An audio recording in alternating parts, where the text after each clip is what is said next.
তো এই আলোচনাটা যারা বিয়ে করছেন রিসেন্ট তাদের কাজে লাগবে, আর যারা করেন নাই করবেন, শীঘ্রই করবেন, এদেরও কাজে লাগবে। আর যারা মুরব্বী অনেক অভিজ্ঞতা ওনাদেরও কাজে লাগবে, ওনারা এটা শুনে নাতি নাত করতে শোনাতে পারবে, ঠিক কিনা? তাহলে কারোরই লস নাই। বিষয় কি? কথা বলে না। দম্পতি বুঝেন? বুঝেন?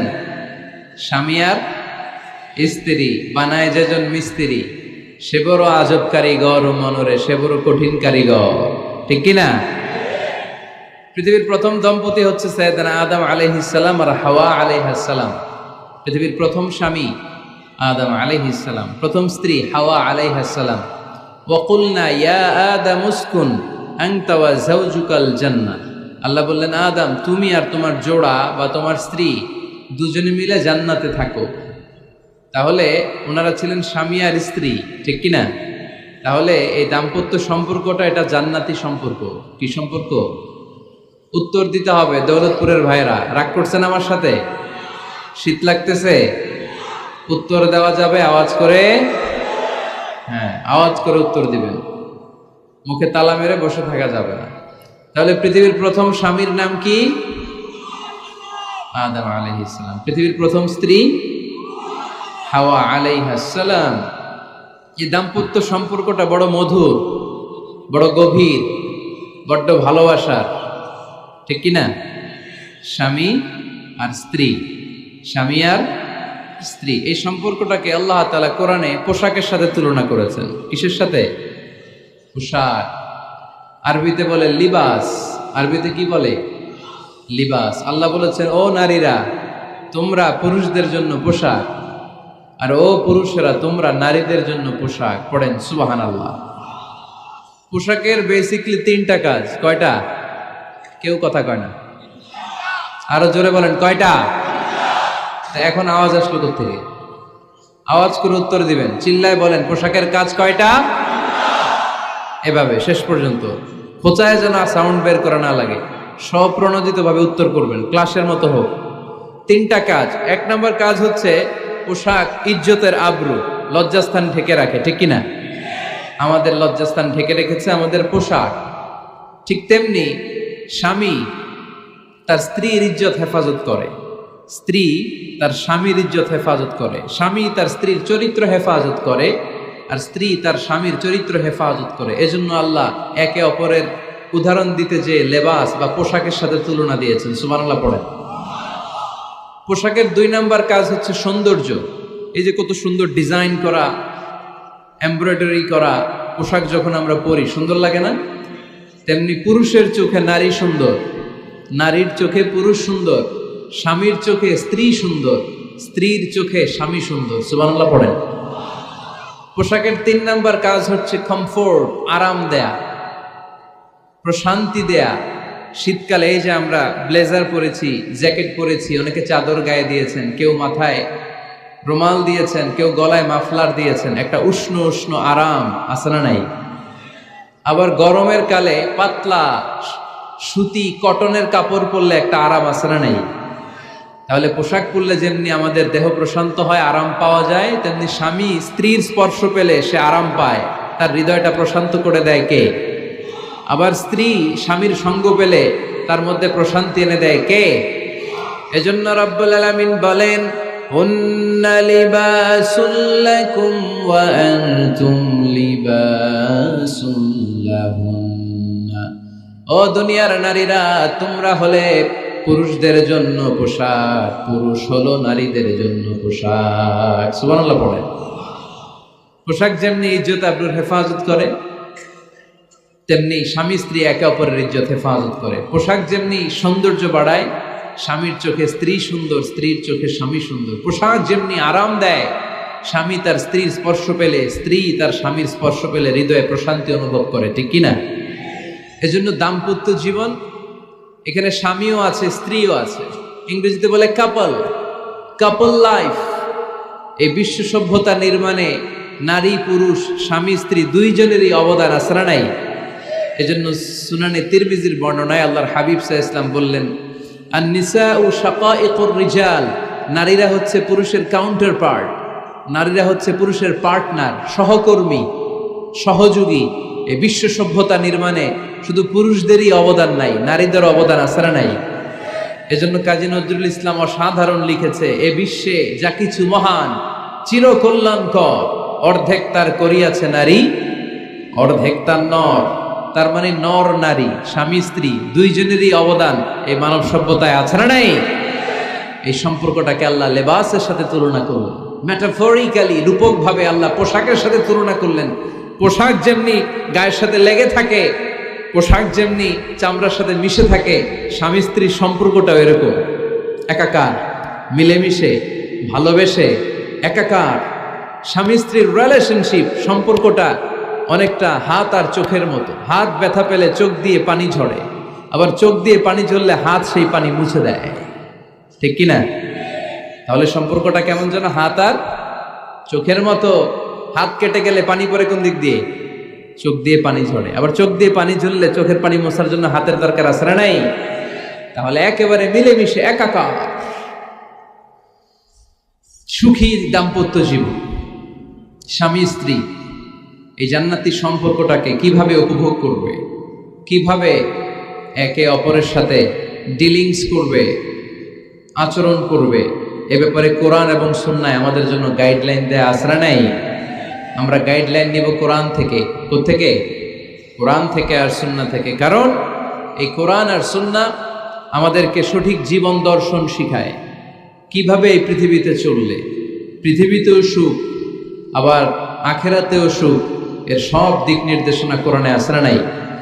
তাহলে এই যে স্বামী স্ত্রীর দাম্পত্য জীবন, এক্ষেত্রে প্রত্যেককে আল্লাহ তাআলা কিছু দায়িত্ব দিয়েছে। আজকে দায়িত্বগুলোর ব্যাপারে আমরা শুনব। স্ব স্থানে থেকে প্রত্যেকেই, স্বামী যদি স্বামীর দায়িত্ব পালন করে, স্ত্রী যদি স্ত্রীর দায়িত্বটুকু পালন করে, তাহলে দাম্পত্য জীবনটাকে জান্নাতি দাম্পত্য সুখ দিয়ে ভরে দিবে কে? আল্লাহ। আমাদের প্রত্যেকের দাম্পত্য জীবন সুখী হোক, সমৃদ্ধ হোক, আমরা চাই কি চাই না? অনেকে বলে হুজুর সুখ নাই, সুখ নাই, ঘরের ভেতরে গেলেই জাহান্নাম। আহা, কথা শোনে না আমার।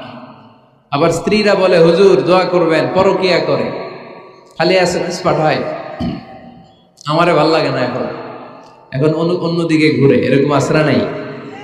দুই দিক থেকে অভিযোগ। বোনদের জন্য কোনো প্যান্ডেল ট্যান্ডেল আছে নাকি আজকে? হ্যাঁ, দিনের বেলা সমাবেশ ছিল তো, এটা হয়ে গেছে তো মাইকের সাউন্ড নিশ্চয়ই। এই এদিকে উঠছে কে? টান দেন এদেরকে ধরে, টানেন টানেন, টাইনা বসান বসান, টান দেন টান দেন, হুজুরে ধরেন, হুজুরে ধরেন। ধরতে পারেন নাই হুজুরে? ধরছেন? হ্যাঁ, টান দেন, এই তো টাইনা বসেন, এদিকে তাকান, এদিকে হয়েছে, হ্যাঁ বসাই দিচ্ছে। এইভাবে চলবে একেবারে শেষ পর্যন্ত। উঠলে খবর আছে, শুরুতে সুযোগ দিয়েছি, সুযোগ নেন নাই। তো আমরা প্রথমে স্বামীর দায়িত্ব শুনবো।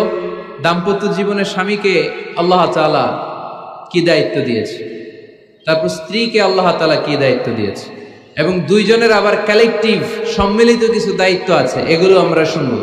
শুনতে রাজি আছেন তো? কষ্ট হচ্ছে আপনাদের? আচ্ছা, এই বাম দিকটা আমাকে কষ্ট দিয়েই যাচ্ছে, খালি আওয়াজ, কথা একটু থামছে আবার শুরু। কেন? আমার দিকে তাকান। আরেকজনকে থামতে বলছে কি আপনারা? এই থামো থামো, এগুলো বলেন কেন? আপনি থামেন, তাহলে তো হয়ে গেল। হ্যাঁ, আবার আমার সাথে কথা বলেন, আপনি চুপ। তো প্রথমে আমরা সম্মিলিত দায়িত্বের কথা শুনবো। সম্মিলিতভাবে আল্লাহ স্বামী স্ত্রী দুইজনকেই কিছু দায়িত্ব দিয়েছে, যে দায়িত্বটা দুইজনের উপরই বর্তায়। এরপরে শুনবো স্বামীকে আল্লাহ কিছু দায়িত্ব দিয়েছে, এটা শুনবো। এরপরে স্ত্রীকে কিছু দায়িত্ব দিয়েছে। আল্লাহর কসম, এই দায়িত্বগুলো যদি স্বামী স্ত্রী সম্মিলিতভাবে পালন করে, এক একটা ঘরকে আল্লাহ জান্নাতি পরিবার বানায় দিবে, সুখী সমৃদ্ধ জান্নাতি দম্পতি বানায় দিবে। এরকম দাম্পত্য জীবন, সুখময় দাম্পত্য জীবন আমাদের হোক। আমরা চাই কি চাই না? চাই। তাহলে আমরা প্রথমে আলাদা আলাদা দায়িত্ব শোনার আগে সম্মিলিত বা কালেকটিভ রেসপন্সিবিলিটি কি আছে, এই সম্মিলিত দায়িত্বগুলো শুনবো। স্বামী স্ত্রীর দুইজনের কাঁধেই বর্তায় এরকম প্রথম দায়িত্ব হচ্ছে স্যাক্রিফাইস। দাম্পত্য জীবনের আসল খেলাটা হচ্ছে স্যাক্রিফাইসের খেলা। কিসের খেলা? স্যাক্রিফাইস। এটা লাগবে। আমার বোনেরা অথবা যুবতী বোনেরা, অথবা রিসেন্টলি বিয়ে হয়েছে এরকম বোনেরা, আজকে তো এক ভাই এসে দোয়া চাইল, হুজুর 3 দিন আগে বিয়ে হয়েছে আমার, একটু দোয়া করে দেন। তারপর যুবক ছেলেরা, তোমরা যারা বিয়ে করনি করবা, খেয়াল করে শোনো, এগুলো কাজে লাগবে। স্যাক্রিফাইসটা খুব জরুরি। স্যাক্রিফাইস ইজ দ্য কি of a successful happy couple life. একটা সুখী দাম্পত্য জীবনের আসল চাবি হচ্ছে স্যাক্রিফাইস। আওয়াজ করে বলতে হবে, চাবিটার নাম কি? স্যাক্রিফাইস করতে হবে, একটু মানিয়ে নেয়া, একে অপরকে বোঝা, একটু ভালোবাসা, একটু মানিয়ে চলা, এটার নাম হচ্ছে স্যাক্রিফাইস। একে অপরকে বোঝার চেষ্টা করা, একটু মানিয়ে চলার চেষ্টা করা, একটু ভালো লাগা, একটু ভালোবাসা, সুখ দুঃখ ভাগাভাগি করে মিলেমিশে একাকার হয়ে যাওয়া, এটার নামই দাম্পত্য জীবন, ঠিক কিনা? এটার নামই দাম্পত্য জীবন। মিলেমিশে একাকার হয়ে যেতে হবে, স্যাক্রিফাইসের মানসিকতা অর্জন করতে হবে। একে অপরের দোষ ধরলে চলবে না, কারণ no one is perfect in this life. আপনি যে আপনার বউয়ের দোষ ধরতেছেন, আপনার দোষ নাই? কথা বলেন না কেন? আপনারও দোষ আছে না নাই? তো লিস্ট দুই ভাবে করা যায়, একটা হচ্ছে দোষের লিস্ট, আর একটা হচ্ছে গুণের লিস্ট। দোষের লিস্ট বাদ দিয়ে দেন। আপনার স্ত্রীর মধ্যে আল্লাহ তাআলা কি কি গুণ দিয়েছে, এই গুণগুলোর লিস্ট করুন, দোষের লিস্ট নয়। দাম্পত্য জীবনটাই এমন, কখনো ঝগড়া, কখনো হাসাহাসি, কখনো মেঘ, কখনো বৃষ্টি, আছে না নাই? হয় না এরকম?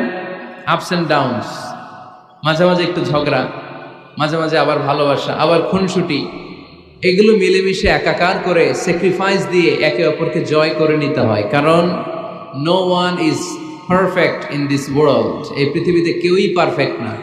আপনি আপনার বউয়ের দোষ খুঁজলে আপনারও দোষ আছে না নাই? কেউ দোষমুক্ত নয়।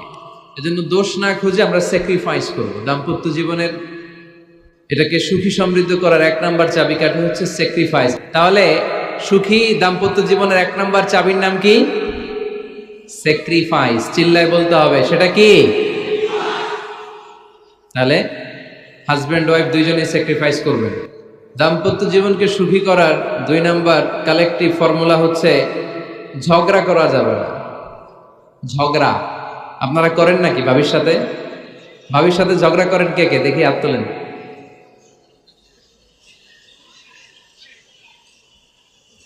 এদিকে সব আল্লাহর ওলি, এরা ঝগড়া টগড়া করে না। আপনি করেন? এই সাহসী সন্তান আছে কিছু, মাশাআল্লাহ। ঠিক আছে, বেশি করেন না আবার।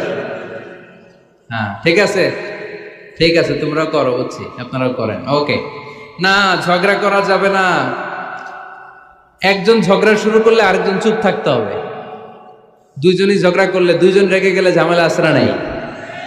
স্বামী রেগে গেলে স্ত্রী চুপ, স্ত্রী কখনো রেগে গেলে স্বামী চুপ, দুইজনই রেগে গেলে তৃতীয় বিশ্বযুদ্ধ, ঠিক কিনা? এই জন্য ঝগড়া করতে দেয়া যাবে না। কারণ এই ঝগড়া, সামান্য ঝগড়া থেকে এই ঝগড়া বাড়তে বাড়তে এটা বিচ্ছেদের দিকে গড়ায়, ডিভোর্স হয়ে যায়। এরকম কত কেস যে আমার কাছে আসে, কত কেস যে আমার কাছে আসে যে হুজুর ছোট্ট ঝগড়া থেকে আমাদের মধ্যে ঝগড়া বাড়তে বাড়তে ইগো প্রবলেমের কারণে বিচ্ছেদে গড়ায়। আর এই ঝগড়া একটু শুরু হলে ইবলিস শয়তানের কাজ হচ্ছে পালে বাতাস দেয়। কি দেয়? পালে বাতাস পেলে এটা দাউ দাউ করে উঁচু হয়ে ওঠে। আগুনের মধ্যে যেমনি কেরোসিন ঢাললে দাউ দাউ করে জ্বলে, সামান্য ঝগড়ার ছোতা পেলে ইবলিস শয়তান খালি দাউ দাউ করে এই ঝগড়ার আগুনকে জ্বালিয়ে দেয়, ঠিক কিনা? এই জন্য ঝগড়া করবেন না, মেহেরবানি করে ঝগড়া শুরু করবেন না। যে কোনো মূল্যে এই ঝগড়াকে থামায় রাখতে হবে। তো ফ্যামিলিতে ঝগড়া অনেক সময় হয়ে যায়, কিন্তু একজন ঝগড়া করলে আরেকজন চুপ থাকতে হবে। ঝগড়া নিয়ে একটা মজার গল্প আছে, শুনবেন?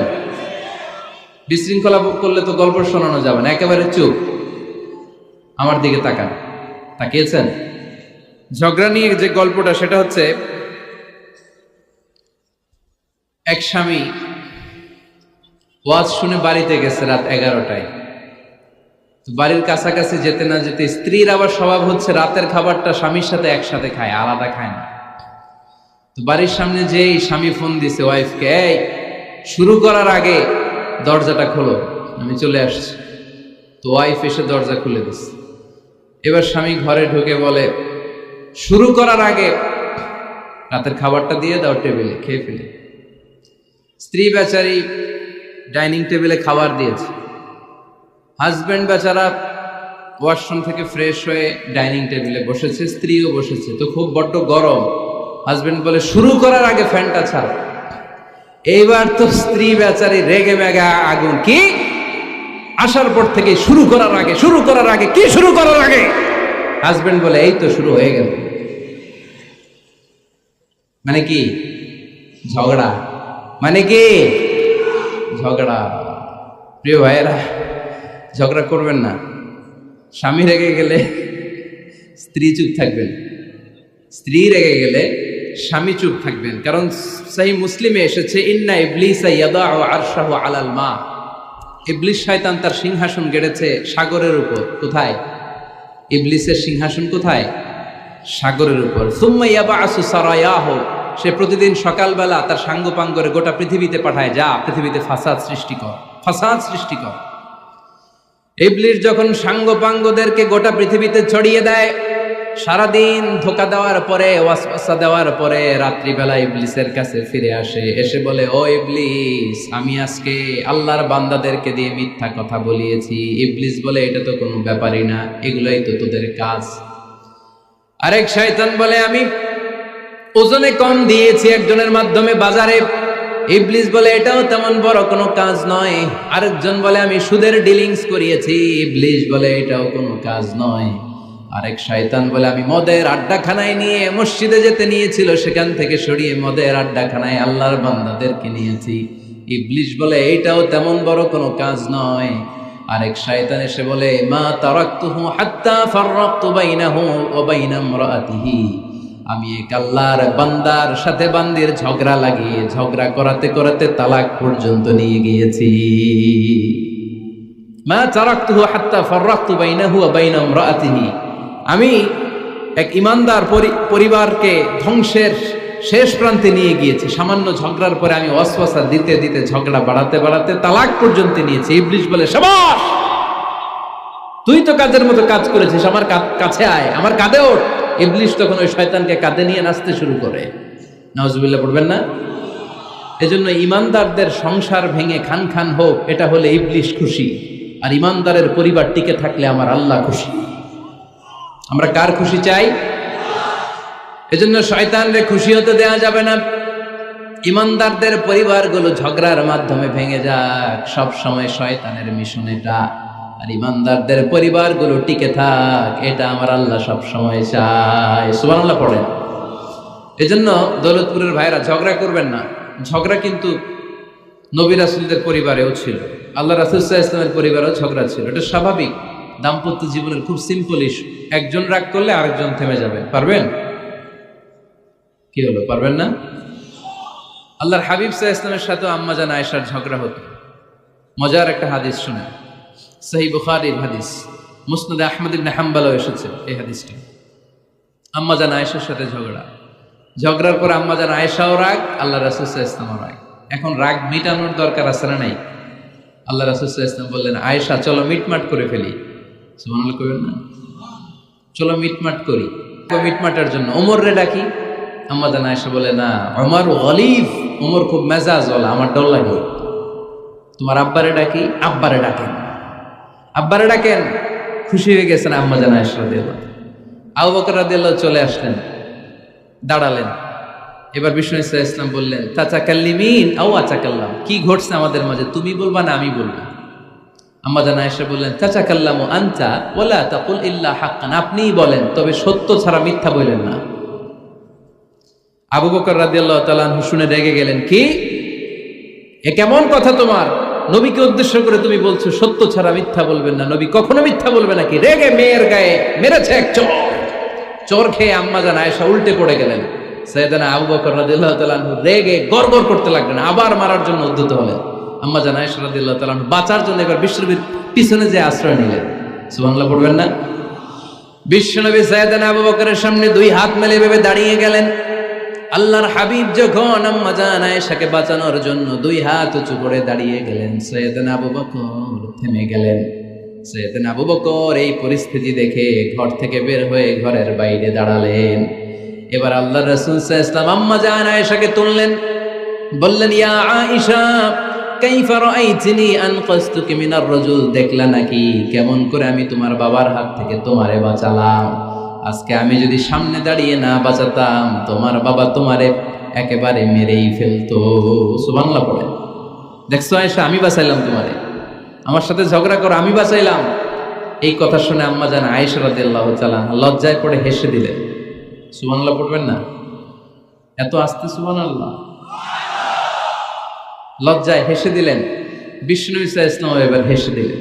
দুইজনের হাসাহাসি শুনে বাইরে থেকে আবু বকর রাদিয়াল্লাহু তাআলা আনহু হাসির আওয়াজ শুনে অবাক, কি রে এতক্ষণ যুদ্ধ, এখন আবার হাসি কেন? হাসে দেখার জন্য সাইয়েদনা আবু বকর রাদিয়াল্লাহু তাআলা আনহু ঘরের ভেতরে ঢুকলেন। ঢুকে দেখেন আম্মা জান আয়েশাও হাসে, বিশ্বনবীও হাসে, সাইয়েদনা আবু বকর হেসে দিলেন। আরশের উপর থেকে খুশি হয়ে গেলেন কে? এবার সাইয়েদনা আবু বকর বলেন, ইয়া রাসূলুল্লাহ, ইয়া হাবিবাল্লাহ, আশরিকানি ফি সিলমিকুমা কামা আশরাকতুমানি ফি হারবিকুমা। নবী গো, আপনাদের দুইজনের মধ্যে যুদ্ধ লাগলে যেমনি মিটমাট করার জন্য আপনি আমারে ডাকেন, আপনাদের এই আনন্দ ঘন মুহূর্তগুলোতে শরীক হওয়ার জন্য মাঝে মাঝে আমারে ডাইকে। সুবহানাল্লাহ পড়ো। আপনাদের মধ্যে যুদ্ধ লাগলে সন্ধি করার জন্য যেমনি আমারে ডাকেন, আপনারা যখন আনন্দ ঘন পরিবেশ এরকম খুনসুটি করেন, হাসাহাসিতে মেতে ওঠেন, তখন একটু আমারে রাইখেন। সুবহানাল্লাহ পড়বেন না? দেখেন আল্লাহ রাসূল সাল্লাল্লাহু আলাইহি ওয়াসাল্লাম পৃথিবীর সবচেয়ে শ্রেষ্ঠতম মানুষ। উনাদের পরিবারেও ঝগড়া হতো, কিন্তু এই ঝগড়া কোনোদিন তালাক পর্যন্ত গিয়েছে? কথা বলেন না কেন? আল্লাহর হাবিব সাল্লাল্লাহু আলাইহি ওয়াসাল্লাম তার কোন স্ত্রীকে তালাক দিয়েছেন? প্রায় আম্মা জান আয়েশার সাথে রাগারাগি হতো। আল্লাহর হাবিব সাল্লাল্লাহু আলাইহি ওয়াসাল্লাম বলতেন, আয়েশা কখন তুমি রেগে থাকো সেটাও আমি জানি, কখন তুমি আমার উপর খুশি থাকো সেটাও আমি জানি। ইয়া আয়েশা ইন্নী লা আ'লামু ইযা কুনতি আন্নী রাদিয়া ওয়া ইযা কুনতি আলাইয়া গাদবা। আয়েশা কখন রেগে থাকো তাও বুঝি, কখন খুশি থাকো তাও বুঝি। আম্মা জান আয়েশা বললেন, ইয়া রাসূলুল্লাহ কেমনে বোঝেন? বিষ্ণু বললেন, তোমার দোয়ার বাক্যগুলো শোনো বুঝি। যখন তুমি আমার উপরে খুশি থাকো তখন দোয়ার সময় তুমি এভাবে বলো, ওয়া রাব্বি মুহাম্মদ, ও মুহাম্মাদের রব, আপনি আমাদের সব গুনাহ মাফ করে দেন। আর যখন তুমি আমার উপর রেগে থাকো তখন তুমি মুনাজাতের সময় বলো, ওয়া রাব্বি ইব্রাহিম, ইব্রাহিমের রব, আপনি আমাদেরকে ক্ষমা করে দেন। তার মানে যখন তুমি রেগে থাকো তখন দোয়ার সময় আমার নামটা মুখে নিতে চাও না। সুবহানাল্লাহ পড়েন। তখন তুমি দোয়ার সময় অন্য নবীর নাম নাও। আম্মা জান আয়েশা বললেন, ইয়া রাসূলুল্লাহ মা আহাজুরু ইল্লা ইসমাক, আমি তো শুধু নামটাই সরাই, আমার মুখ থেকে কেবল আপনার নামটাই সরায় রাখি, আমার হৃদয় থেকে কখনো আপনারে সরাতে পারি না। আমার হৃদয় জুড়ে আপনি, মা আহাজুরু ইল্লা ইসমাক, নবী হে, আমি শুধু দোয়ার সময় রাগের মাথায় আপনার নামটা বাদ দেই, হৃদয় থেকে তো আপনারে বাদ দিতে পারি না। সুবহানাল্লাহ বলবেন না? তার মানে নবীদের ফ্যামিলি তো ঝগড়া এগুলো হতো, কিন্তু এটা তালাক পর্যন্ত গড়াতো না, ঠিক কিনা? তাহলে এখন থেকে আমাদের এই স্লোগান নিতে হবে যে ঝগড়া করলেও আমরা ডিভোর্সের দিকে যাব না। পারা যাবে? আর একজন রেগে গেলে আরেকজনকে চুপ থাকতে হবে। ভাবি রেগে গেলে আপনি চুপ, পারবেন? পারবেন না? ইনশাআল্লাহ। এই যারা বিয়ে করে না এরা ইনশাআল্লাহ, আর বাকিরা চুপচাপ। আওয়াজ করে পড়েন না ইনশাআল্লাহ। তাহলে প্রথমে স্যাক্রিফাইস, তারপর ঝগড়া করা যাবে না। 3 নাম্বার, দাম্পত্য জীবনের কোনো গোপন কথা অন্যের কাছে শেয়ার করা যাবে না। হাদিসে এসেছে, এটাকে বলা হয়েছে আ'যামুল আমানা, এটা সবচেয়ে বড় আমানত। যারা দাম্পত্য জীবনের একান্ত বিষয় কারোর সাথে শেয়ার করে তারা সবচেয়ে বড় কবিরা গুনাহ করে। আশারুন নাস বলেছেন বিশ্বনবী এদেরকে, সবচেয়ে নিকৃষ্ট মানুষ।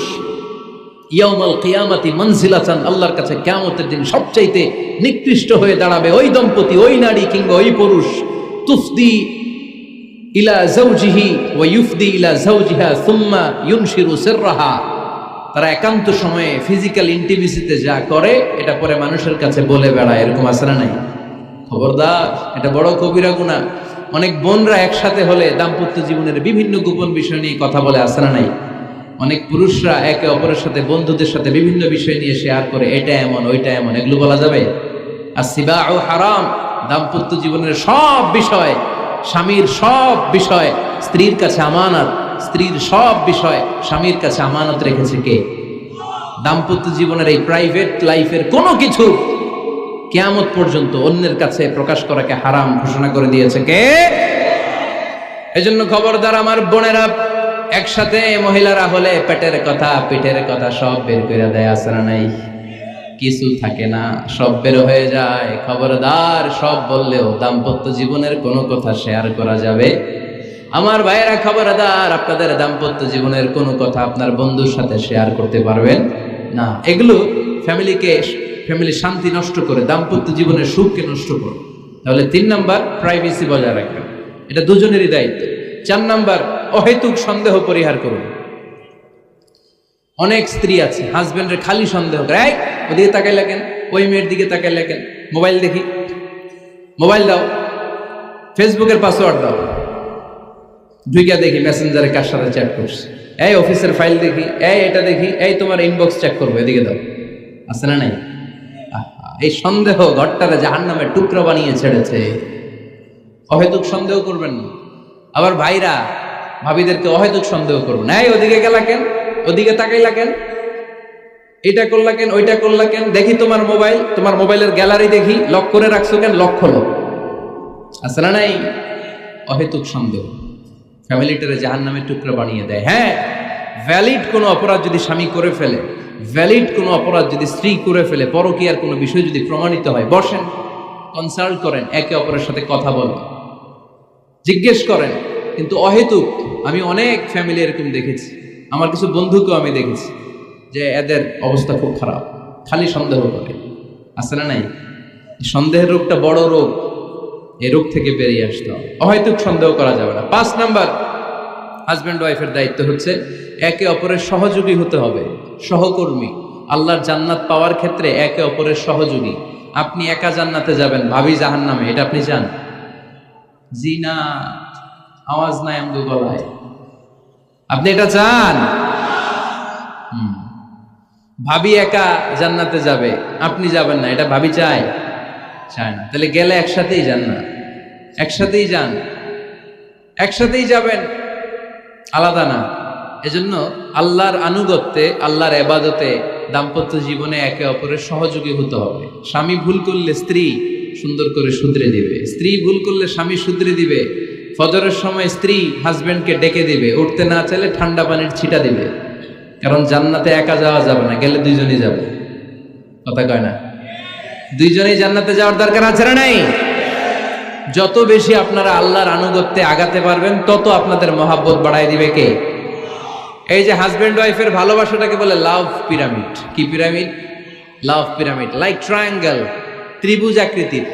হাজবেন্ড ওয়াইফের ভালোবাসাটা ত্রিভুজ আকৃতির। The closer the couple comes to Allah, the closer they comes to each other. Husband wife যত বেশি আল্লাহর কাছে যাবে, তারা নিজেরাও নিজেদের তত কাছে যাবে। হাজবেন্ড ওয়াইফ আল্লাহর সম্পর্ক থেকে যত দূরে সরে যাবে, তারা নিজেরাও নিজেদের থেকে তত দূরে সরে যাবে, ঠিক কিনা? ত্রিভুজ চিনেন আপনারা? হ্যাঁ, এই জিওয় কয়েকজন জিওয়, আপনারা ত্রিভুজ চিনেন না? চিনি, জিওয়, ঠিক আছে। ত্রিভুজের কয় কোণা? হ্যাঁ, 3 কোণা। এই যে এরকম লাভ পিরামিড, 3 কোণা। এই উপরের কোণায় আল্লাহর অবস্থান, আর এই কোণায় স্বামী, এই কোণায় স্ত্রী। তো তারা আল্লাহর দিকে যত যাবে, নিজেরাও তত কাছে যাবে। আর তারা আল্লাহর সম্পর্ক থেকে যত দূরে চলে যাবে, নিজেদের মধ্যে দূরত্ব বাড়তে থাকবে, ঠিক কিনা? পিরামিডটা বুঝতে পারছেন? ত্রিভুজ আকৃতির সম্পর্কটা লাভ পিরামিড এরকম, 3 কোণা। উপরের কোণায় থাকে আল্লাহ, এদিকে স্বামী, এদিকে স্ত্রী। তারা যদি আল্লাহর কাছে উভয়ে যেতে চায়, উভয়ে কাছাকাছি আসতেছে না? কথা বলেন না কেন? আর আল্লাহর আনুগত্য ইবাদত থেকে দুইজন যদি দূরে সরে যায়, তাহলে দুজনের দূরত্ব বাড়িয়ে দেয় কে? এজন্য স্বামী হবে স্ত্রীর সহযোগী, সহকর্মী। নামাজের সময় একে অপরকে ডেকে দিবেন, মোবাইলে অ্যালার্ম দিয়ে রাখবেন। স্বামী স্ত্রীর ডাকেন, স্ত্রী স্বামীরে ডাকেন। স্বামী স্ত্রীকে কোরআন তেলাওয়াত শোনাবেন, স্ত্রী স্বামীরে কোরআন তেলাওয়াত শোনাবেন। ফ্যামিলিটারে জান্নাতি ফ্যামিলি বানায় দিবে কে? তাহলে এই 5টার দায়িত্ব কালেকটিভ রেসপন্সিবিলিটি, স্বামীর উপরও বর্তায়, স্ত্রীর উপরও বর্তায়। এগুলো মেনে চললে দাম্পত্য জীবন সুখকর করে দিবে কে? মনোযোগ আছে? কষ্ট হচ্ছে? এবার আমরা হাজবেন্ডের দায়িত্ব শুনবো। হাজবেন্ডের প্রথম দায়িত্ব হচ্ছে, হাজবেন্ড হচ্ছে caretaker of the family, incharge, protector. আর রিজালু কাওয়ামুনা আলান নিসা। আল্লাহ বললেন স্বামী হলো তার স্ত্রীর ইনচার্জ, প্রোটেক্টর, স্ত্রীকে সুরক্ষা দিবে, স্ত্রীকে টেক কেয়ার করবে, স্ত্রীর দায়িত্বে থাকবে। এই দাম্পত্য জীবনের দুইজনের সংসারের মধ্যে স্বামীকে দায়িত্বশীল বানিয়েছে কে? পুরুষ দায়িত্বশীল। পুরুষ কখনো নারীর ক্ষতি করে না, সুপুরুষ নারীর ক্ষতি করে না, ঠিক কিনা? গোটা পুরুষ সমাজ নারী সমাজের সুরক্ষা দিবে। যেগুলো নারীকে একান্তে পেলে রেপ করে, যে ঢাকা বিশ্ববিদ্যালয়ে একটা রেপের ঘটনা ঘটছে না, যে এই বেয়াদবটা এই কাজ করেছে, এটা কি পুরুষ না কুপুরুষ? এটা কি সুপুরুষ না কুপুরুষ? সুপুরুষ নারীর প্রোটেকশন দেয়, নারীর টেক কেয়ার করে, তার ইনচার্জ, তার দায়িত্বশীল। দাম্পত্য জীবনে অর্থনৈতিক যত দায় দায়িত্ব আছে সব আল্লাহ তাআলা পুরুষের কাঁধে দিয়েছে। কার কাঁধে? এই দাম্পত্য লাইফে নারীর কোনো অর্থনৈতিক দায় দায়িত্ব নারীর কাঁধে আল্লাহ দেয় নাই। এজন্য সব অর্থনৈতিক দায়িত্ব পুরুষের ঘাড়ে। 4টা অর্থনৈতিক দায়িত্ব আছে। পুরুষ নারীকে মহারণা দিবে, পুরুষ নারীকে খাবারের ব্যবস্থা করবে, পুরুষ নারীকে পোশাকের ব্যবস্থা করবে, পুরুষ নারীর জন্য রেসিডেন্সিয়াল ব্যবস্থা করবে, ঠিক কিনা? وآتوا النساء صدقاتهن نحلة فإن طبن لكم عن شيء منه نفسا فكلوه هنيئا مريئا। সুবহানাল্লাহ পড়ে। সব স্বামীদেরকে আল্লাহ ডেকে বললেন, ও স্বামীরা শোনো শোনো, বিয়ের পর সাথে সাথে স্ত্রীর কাছে তুমি মোহরানা আদায় করে দাও। মোহর দেয়া নফল নাকি ফরজ? জোরে বলেন। তোমরা কি দাও? সিলটি পুলা মোহরানা দাও?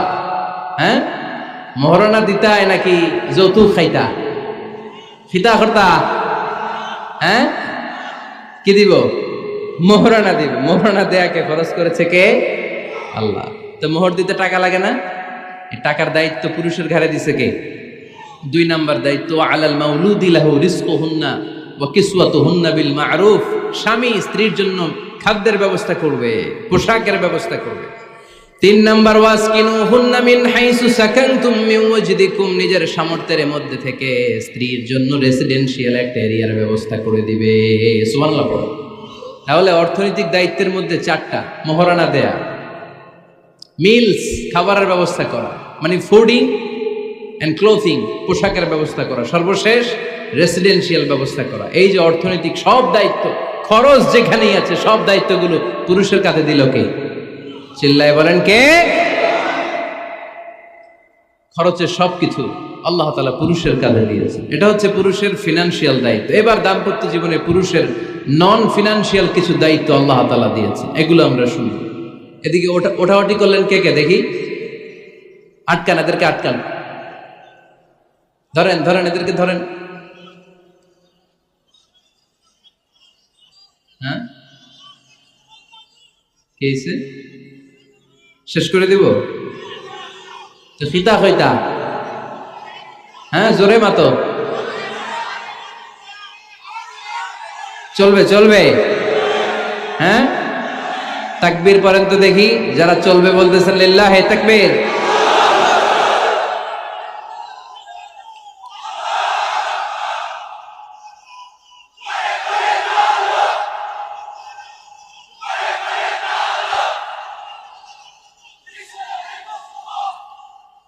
মাশাআল্লাহ মাশাআল্লাহ।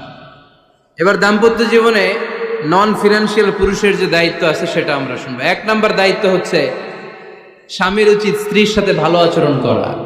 ভালো আচরণ করেন তো আপনারা? জি হয়। এই শুধু উনি করে, বাকিরা খিতা কর্তা, মারামারি কর্তা নেই, খিতা কর্তা। হ্যাঁ, সালাম দিবেন, স্ত্রীকে কি দিবেন?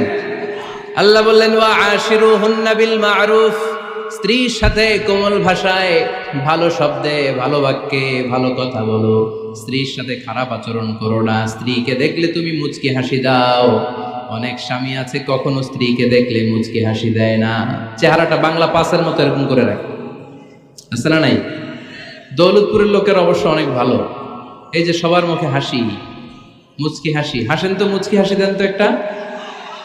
আওয়াজ করলে মুচকি হাসি হয় নাকি? এটা মুচকি হাসি, দাঁত দেখা যাবে না, সাউন্ড হবে না, শুধু এখানে একটু এক চিলতে হাসির একটা ঝলক করবে, এটার বলে মুচকি হাসি। কানা রাসূলুল্লাহি সাল্লাল্লাহু আলাইহি ওয়াসাল্লাম আকসারু তাবাসসুমান, আল্লাহর হাবিব সাল্লাল্লাহু আলাইহি ওয়াসাল্লাম সব সময় মুচকি হাসতেন। অনেকে আছে চেহারা গোমরা করে রাখে, জীবনেও হাসে না, এরকম আছে না নাই? দেখছেন এরকম আছে? এই এলাকায় তো নাই না? আছে। হাসবেন, হাসবেন। মুচকি হাসতে পয়সা লাগে না, পয়সা লাগে?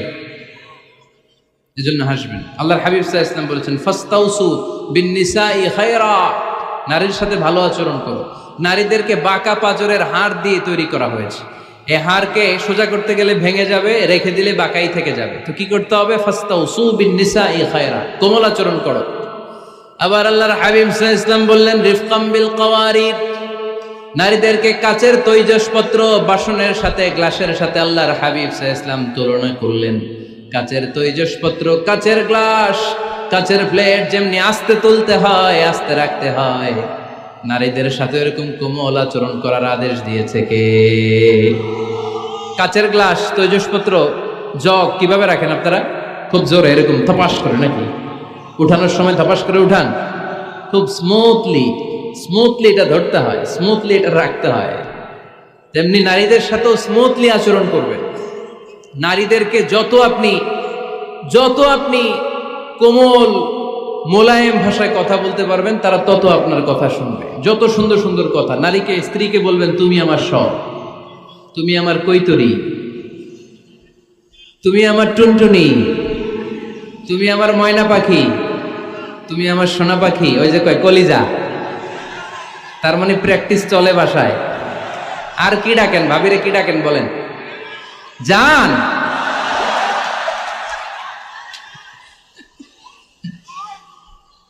জান ডাকেন। আর ভাবি কি ডাকে আপনাদেরকে? বাবু। কি ডাকে? বাবু ডাকে। আর কি ডাকে? হ্যাঁ, বেবি। পোলাপান কত দুষ্ট দেখছেন, বেবি ডাকে নাকি? স্বামী স্ত্রীর মধ্যে এই সোহাগপূর্ণ, এই ভালোবাসাপূর্ণ এই ডাকাডাকিতে কোনো গুনাহ নাই, আছে সওয়াব। এগুলো দাম্পত্য জীবনকে সুখময় করে, ঠিক কিনা? তাহলে স্ত্রীদের সাথে কোমল আচরণ করতে হবে, 1 নাম্বার দায়িত্ব। 2 নাম্বার দায়িত্ব, স্ত্রীর সেক্সুয়াল ডিজায়ারকে ফুলফিল করতে হবে। সেনসিটিভ, যেগুলো ব্যাখ্যা করে বোঝানো কঠিন।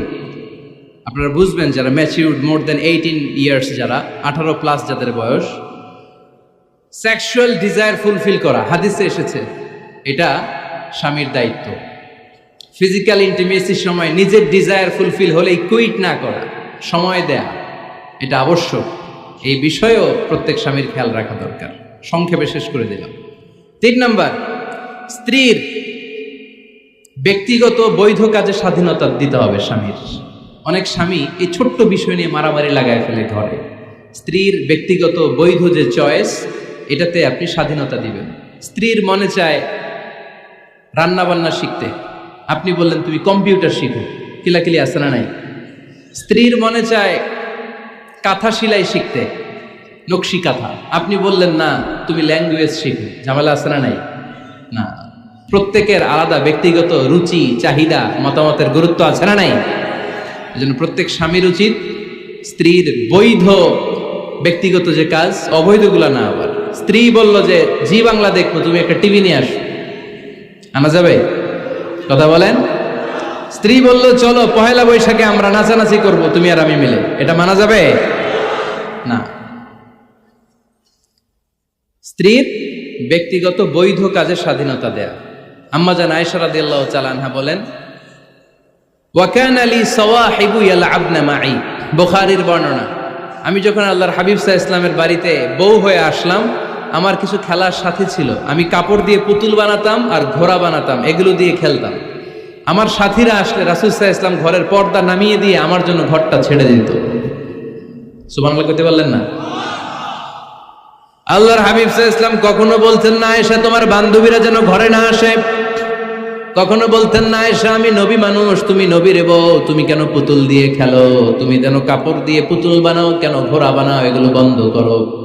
কোনদিন বিশ্বনবী আম্মা জান আয়েশা রাদিয়াল্লাহু তাআলা আনহার পুতুল খেলায় বাদশা দেন নাই, সাথীদের সাথে খেলাধুলায় কখনো বাধা দেন নাই। সুবহানাল্লাহ পড়েন। ছোট্ট মেয়েদের জন্য কাপড়ের পুতুল দিয়ে খেলাধুলা করা এটা জায়েজ, কারণ ছোট্ট মেয়েরা দেখবেন পুতুল বানায়, এটারে দুধ খাওয়ায়, এটার জন্য রান্না করে, এটার গোসল করায়। এটাকে ছোট্ট মেয়েদের জন্য পুতুল খেলা জায়েজ রাখা হয়েছে এজন্য, কারণ তারাই কিছুদিন হবে এই প্রজন্মের মা। তাদের সন্তানদেরকে কেমন করে লালন পালন করবে তার একটা প্র্যাকটিস খেলার ছলেই ছোটবেলায় হয়ে যায়। সুবহানাল্লাহ পড়েন। এজন্য 3 নম্বর দায়িত্ব স্ত্রীর ব্যক্তিগত হালাল যে কাজগুলো আছে তার ব্যক্তিগত এই ভালো কাজগুলোতে আপনার স্বাধীনতা দিতে হবে, বাধা দেয়া যাবে না। প্রশংসা করবেন। কি করবেন? প্রশংসা। আমরা খালি দোষ খুঁজি, তোমার রান্না ভালো না, তোমার চেহারা ভালো না, তোমার বাপ ভালো না, তোর মা ভালো না, তোর 14 গোষ্ঠী খারাপ, আছে না নাই? তো এই বেডি আপনারা ভালোবাসবে? এই বেডি তো আজীবন আপনার বদনাম করবে, ঠিক কি না? কোনোদিন তারে আপনি প্রশংসা করলেন না, প্রশংসা করবেন। স্ত্রীর চেহারার প্রশংসা করেন, যে তুমি সুন্দর, তুমি সুন্দরী, এরকম বলেন, খুশি হবে না? হ্যাঁ, তুমি সুন্দর তাই চেয়ে থাকি, সে কি মোর অপরাধ? কোনো অপরাধ নাই, ইচ্ছা মতো গাইতে থাকেন স্ত্রীর শানে গান, সব আছে না নাই? তবে শুধু স্ত্রীকে শোনানো যাবে, ভাবিরে শোনানো যাবে, শালীরে শোনানো যাবে, পাশের বাড়ির কাউরে শোনানো যাবে? দেখেন ইসলাম কত চেক এন্ড ব্যালেন্স। স্ত্রীকে আপনি গান শোনান, কোনো গুনাহ নাই, আছে শুধু সওয়াব। তাহলে 4 নম্বর পয়েন্ট হচ্ছে এপ্রিসিয়েশন। সারাদিন এই মহিলাটা ফজরের পর থেকে উঠে ঘর গোছায়, মশারিগুলো খোলে, বিছানা পরিষ্কার করে, বাচ্চাদেরকে ক্লিন করে, স্কুলের টিফিন রেডি করে দেয়, বাচ্চাদেরকে স্কুলে যেতে দেয়, আপনার জন্য খাবার রেডি করে, কাপড় ধোয়, ঘরের সবাইকে দেখভাল করে। একদিনও আপনি তার এপ্রিসিয়েশন করলেন না। এরকম ডাকাইত স্বামী আছে না নাই? দৌলতপুরে নাই, এখানে সব ভালো। এপ্রিসিয়েট করবেন। আমরা ভুলে যাই, একটা থ্যাঙ্কস দিতে ভুলে যাই, একটা জাযাকিল্লাহ, আল্লাহ তোমাকে জাযা দেখ, এটাও বলি না। এদিকে তাকান, বলবেন তুমি সুন্দরী, তুমি অনন্যা, তুমি সুস্নিগ্ধা, তুমি প্রিয়ংবদা, তুমি সুহাসিনী, তুমি সুকেশিনী, তুমি সুভাষিনী, তুমি অসূর্যম পোষ্যা, মেঘে কালো কেশ, কাজল কালো চুল, হরিণের মতো ডাগর ডাগর দুটি তোমার চোখ। আহা হা, যে পোলাপাইন খুশি হয়ে গেছে। আহা হা, ওরা মুখস্থ রাখতেছে, বলবে এগুলা, বিয়ে করে নাই কিন্তু এখনো। তো জায়গা মতো বলবা, গার্লফ্রেন্ডে বলো না। আবার কাকে বলবা? স্ত্রীকে। কাকে? স্ত্রীকে। পারা যাবে না? একটু এপ্রিসিয়েশন দেওয়া যাবে না? ওনাদেরকে একটু প্রশংসা করবেন। প্রশংসা পেলে নারীরা বড্ড খুশি হয়। যদি আপনি বলেন যে তোমার রান্নাটা আজকে অসাধারণ হয়েছে, দেখবেন আরেক বাটি আইনা দিতেছে, খাইতে পারতেছে না, এরপরে পাতে তুলে দেয়, আরেকটু খাও, আরে খাও না, আছে না নাই? ওই যে প্রশংসা করছেন, খুশি হয়ে গেছে। তো আপনি 10,000 টাকার বান্ডিল দিয়ে আপনার বউকে যত খুশি করতে না পারবেন, রান্না মজা হয়েছে এইটা বলে আপনি অনেক বেশি খুশি করতে পারবেন। আল্লাহর হাবিব সাল্লাল্লাহু আলাইহি ওয়াসাল্লাম কখনো স্ত্রীদের রান্নার বদনাম করে নাই। সুবহানাল্লাহ পড়বেন না? আওয়াজ করে পড়েন সুবহানাল্লাহ। আজ থেকে স্ত্রীর সৌন্দর্যের প্রশংসা করবেন, কাজের প্রশংসা করবেন, রান্নার প্রশংসা করবেন, এপ্রিসিয়েশন দিবেন। পারবেন তো? রান্নার প্রশংসা নিয়ে মজার একটা গল্প আছে, শুনতে চান? তো উঠতে শুরু করলেন যে, হ্যাঁ, এখন আর কে কারে ধরবে? অনেকে উঠে গেছে। 2টার দিকে যারা বসা, প্রায় আমার মাহফিলগুলোতে এই সমস্যা হয়। গাইবান্ধাতে আমি গেলাম, জিজ্ঞেস করলাম কখন আসছেন? কয় ফজর পরে আসছেন। তো ফজর পরে আসছেন, এত আগে আসছেন কেন? কয় জায়গা পাবো না এই জন্য। লক্ষ লক্ষ মানুষ, কে কাকে নিয়ন্ত্রণ করবে? লক্ষ লক্ষ মানুষ। আমার জীবনে এত বড় প্যান্ডেল আমি কথা বলি নাই। এরা সকাল থেকে বসে আছে, পেশাব আটকে রাখছে, এটা ক্ষতিকর না? এরা আজহারিকে দেখার পরে এরপর ওঠা আরম্ভ করছে, দেখাইছি, কয় দেখে গেছি হুজুর, এরপরে চলে যাচ্ছে। তা আপনাদেরও কি অবস্থা এরকম? হ্যাঁ, আচ্ছা ঠিক আছে। তো রান্নার প্রশংসা নিয়ে যে মজার গল্পটা আপনাদের শোনাতে চাই, এদিকে তাকান, মনোযোগী হন। আমার ওয়াজ শুনে এক লোক মনে মনে নিয়ত করছে যে আয়রে, জীবনে তো রান্নার প্রশংসা করলাম না, আজকে রান্নার প্রশংসা করব। তো মাহফিল শেষে বাসায় গেছে, স্ত্রী তাকে খাবার দিয়েছে, স্বামী খাবার খায় আর মিটি মিটি হাসে। স্ত্রী বলে, এই মাহফিল শুনে আসছো, রাত বাজে 12টা, খাচ্ছ ভালো কথা, হাসো কেন? তো স্বামী বলে, হাসি এর কারণ হচ্ছে তোমার রান্নাটা আজকে এত মজা হয়েছে না জীবনে, আজকে বাড়াই বাড়াই কইতেছে তো, জীবনে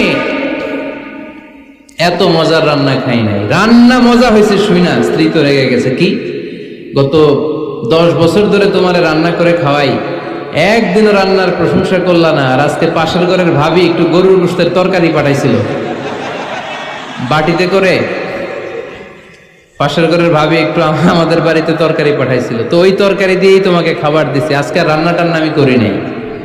তো ওই বেটির রান্না তোমার এত ভাল লাগছে, এই 10 বছরে একদিনও কইলা না, আজকে এটা কইলা, খাও খাও, তোমার মজার খাও, আর রান্ধুন না। তো প্রশংসা করলে বুঝে শুনে করবেন, একটু এনশিওর হবেন যে রান্নাটা করছিল কে, তা না হইলে কিন্তু ঘরে চুলায় আগুন জ্বলবে না, টানার রোজা রাখা লাগবে, ঠিক কিনা? তো 4 নম্বর গেল এপ্রিসিয়েশন, একটু এপ্রিসিয়েশন দিবেন। আল্লাহর হাবিব সব সময় স্ত্রীদের প্রশংসা করতেন। সেই বুখারীর বর্ণনা, আল্লাহর হাবিব বলেন, ইন্না ফাদলা আয়েশা আলান নিসা কাফাদলি সারিদ আলা সাইরিত তাআম। আরব ভূখণ্ডের মধ্যে সব খাবারের উপরে সারিদ খাবার যেমনি সেরা, দুনিয়ার সব নারীদের মধ্যে আমার আয়েশা তেমনি সেরা। সারিদ একটা খাবার আছে। আমি যখন মিশরে পড়তাম আল আজহার ইউনিভার্সিটিতে, আমাদের ইউনিভার্সিটিতে সরকারের পক্ষ থেকে সরকারিভাবে খাবার দেয়া হতো। আমাদের খাবারের খরচ বহন করতেন ওমানের সুলতান কাবুস। এই গত 3-4 দিন আগে ইন্তেকাল করেছেন, নাম শুনছেন আপনারা? প্রায় 40 বছরেরও বেশি মনে হয়, 45 বছর বা 50 বছরের লম্বা সময় উনি ওমানের প্রেসিডেন্ট ছিলেন। উনি আমাদের খাবারের খরচটা বহন করতেন। কিছুদিন আগে ইন্তেকাল করেছেন। আমরা ওনার জন্য দোয়া করি, আল্লাহ তাআলা এই সুলতান কাবুসের জীবনের গুনাহগুলো মাফ করে নিক, ওনার সমস্ত খেদমত আল্লাহ কবুল করে নিক।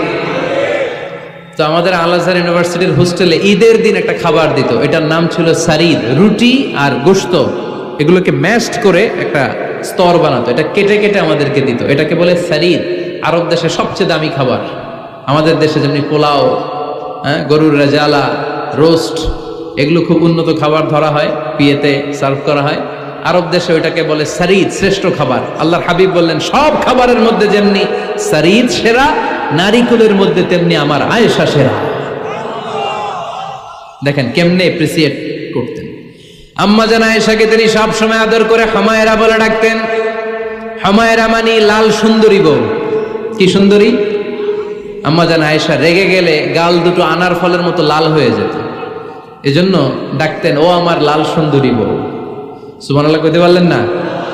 আবার আম্মাজান খাদিজাতুল কুবরা তাহেরা রাদিয়াল্লাহু তাআলা আনহার ব্যাপারে বলতেন, ইন্নী ক্বাদ রুজিকতু হুব্বাহা। সহিহ মুসলিমের বর্ণনায় তিনি বলতেন, খাদিজার ভালোবাসা আল্লাহ তাআলা আমার হৃদয়ে রিজিক হিসেবে দিয়েছে। আওয়াজ করে পড়েন আল্লাহু আকবার। তো এইজন্য এপ্রিসিয়েট করবেন। 5 নাম্বার হচ্ছে আপনার ভালোবাসা স্ত্রীকে প্রকাশ করুন। এক ছাদের নিচে আজীবন বসবাস, 20 বছর হয়ে গেছে এদের সংসার, একদিনও মুখ ফুটে বলতে পারে নাই তোমারে ভালোবাসি। পারছেন?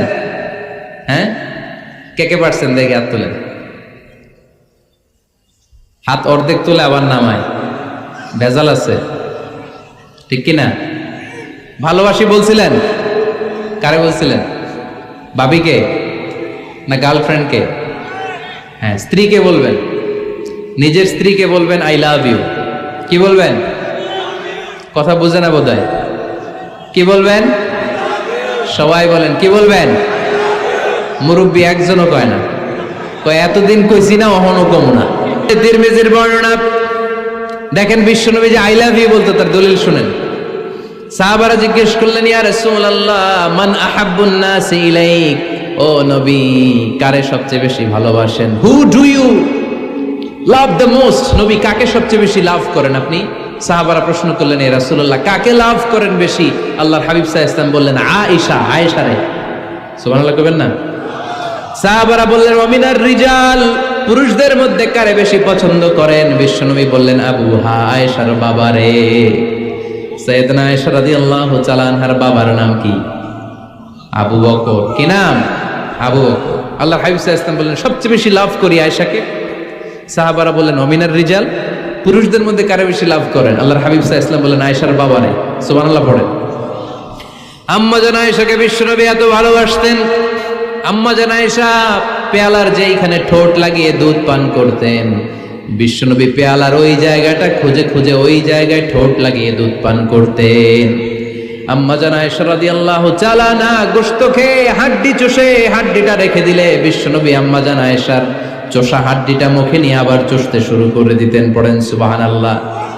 দুইজন একসাথে এক বালতি থেকে পানি নিয়ে গোসল করতেন। পড়েন আল্লাহু আকবার।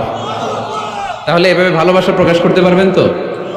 6 নাম্বার স্বামীর দায়িত্ব হচ্ছে গৃহস্থলী ছোটখাটো যে কাজ আছে এই কাজগুলোতে হেল্প করা। আমরা অনেক সময় এগুলোর লজ্জা মনে করি। আল্লাহর হাবিব সাল্লাল্লাহু আলাইহি ওয়াসাল্লাম আমাদের মডেল। আল্লাহর হাবিব সাল্লাল্লাহু আলাইহি ওয়াসাল্লাম ঘরের কাজে সাহায্য করতেন। আপনারা এইভাবে ওঠা শুরু করলেন?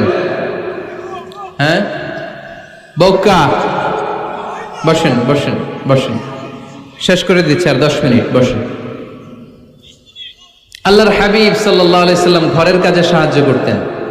আপনারা ঘরের কাজে সাহায্য করেন তো? আম্মা জান আয়েশা বলেন, বিশ্বনবী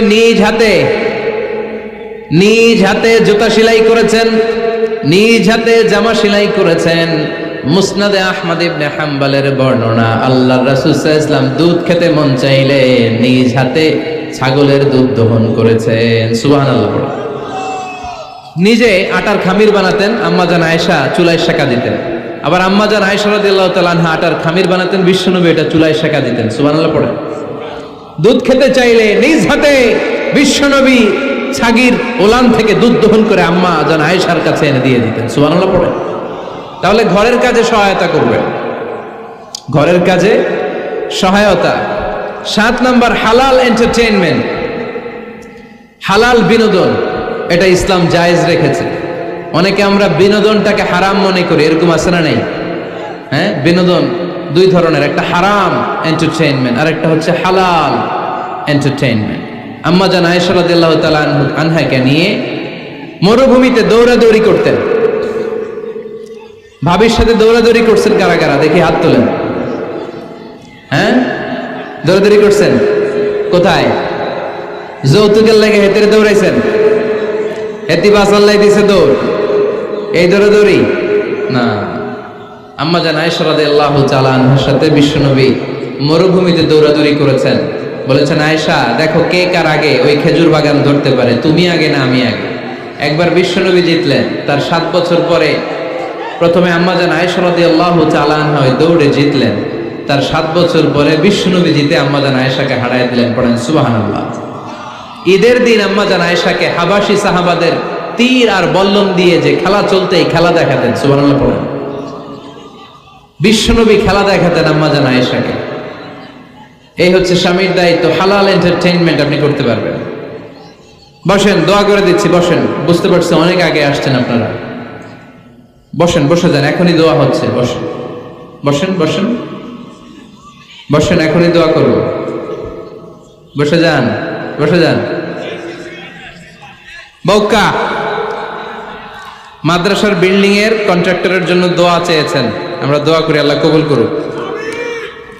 আমার ছেলে মেয়ের বিয়ের বয়স হয়ে গেল, পরিবারে বিয়ের কথা বলতে পারি না, লজ্জায়। আহারে কি কষ্ট।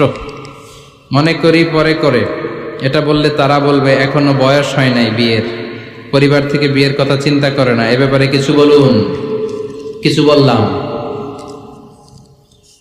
এই সমস্যা পুরো বাংলাদেশে, ছেলে মেয়েদেরকে সময় মতো বিয়ে দেয় না। ইউটিউবে এই নিয়ে আমার কথাবার্তা পাবেন, শুনে নিয়ে। ছেলের বাবা মেয়ের বাবাদেরকে বলি, ছেলে মেয়েরা উপযুক্ত হলে বিয়ে দিয়ে দেন। বিয়ে না দিলে যৌবনের তাড়নায় যত পাপ করবে, এই পাপগুলো মা বাবার কাঁধেও আছড়া নেই। আচ্ছা, 8 নাম্বার স্বামীর দায়িত্ব হচ্ছে, স্বামীর দায়িত্ব বলেই এখন দোয়া। স্ত্রীর মতামতের গুরুত্ব দিবেন। অনেক স্বামী আছে বাজার করতে গেলে নিজের যেটা মন চায় ওইটাই কিনে, আছে না নাই? নিজে গরু খাবে, খাসি খাবে, খালি ওইটাই কিনে। আপনার বউ হয়তো পছন্দ করে আচার, পছন্দ করে জলপাই, আমড়া, এগুলো আনে না, আছে না নাই? খোঁজ খবর নেবে। অনেকে ফ্ল্যাট কিনতে মনে চায়, হুট করে কিনে ফেলে না। ভাবিরে জিজ্ঞেস করবেন কোন দিকে কিনলে ভালো হয়, ওয়াশরুমটা কোন দিকে দিতে হবে, কিচেনটা কোন দিকে দিলে সুবিধা, জানালাগুলো কোথায় দিলে সুবিধা, এগুলো সব ডিসাইড করে নেবেন। এই কারণেই দাম্পত্য জীবনে সুখ নাই। 9 নাম্বার, একসাথে সময় কাটাবেন। 6 মাসের বেশি কোনো লোক তার স্ত্রীর অনুমতি ছাড়া বাইরে যে প্রবাস জীবন কাটাতে পারবে না। এদেশের অনেক লোক প্রবাসে সময় কাটায়। 6 মাসের বেশি স্ত্রীকে রেখে দিয়ে কোনো হাজব্যান্ড বিদেশে থাকতে পারবে না। সিলেটিরা লন্ডনে থাকে, 6 মাস পরেই আসতে হবে, ঠিক কিনা? সর্বশেষ কথা হচ্ছে, স্ত্রীর জন্য দোয়া করবেন। স্বামীর পক্ষ থেকে স্ত্রীর জন্য দোয়া, এটার গুরুত্ব আছে না নাই? বিশ্বনবী তার স্ত্রীর জন্য দোয়া করতেন। স্ত্রীর জন্য দোয়া করবেন, রব্বানা হাব লানা মিন আজওয়াজিনা ওয়া যুররিয়াতিনা কুররাতা আ'য়ুন ওয়াজআলনা লিল মুত্তাকিনা ইমামা। ও আল্লাহ, আমার স্ত্রীদেরকে, আমার সন্তানদেরকে আমার চক্ষু শীতলকারী বানিয়ে দেন। পড়েন আমিন। আল্লাহ আমার স্ত্রীকে এমন বানান, স্ত্রীকে দেখলেই যেন আমার হৃদয়টা প্রশান্ত হয়, আমার চোখ যেন জুড়িয়ে যায়। এই 10টা দায়িত্ব স্বামীর সুখী দাম্পত্য জীবনের জন্য। স্ত্রীর দায়িত্ব আজকে বলার সুযোগ হলো না, অন্য কোথাও অন্য কোনো মাহফিলে এই বিষয় নিয়ে আলোচনা করব, যে একটা সুখী দাম্পত্য জীবনের জন্য স্ত্রীকে আল্লাহ কি দায়িত্ব দিয়েছে। এই দায়িত্বগুলো আপনারা ইউটিউব থেকে শুনে নেবেন। আপনারা সবাই ভালো থাকুন, সুস্থ থাকুন, সুন্দর থাকুন।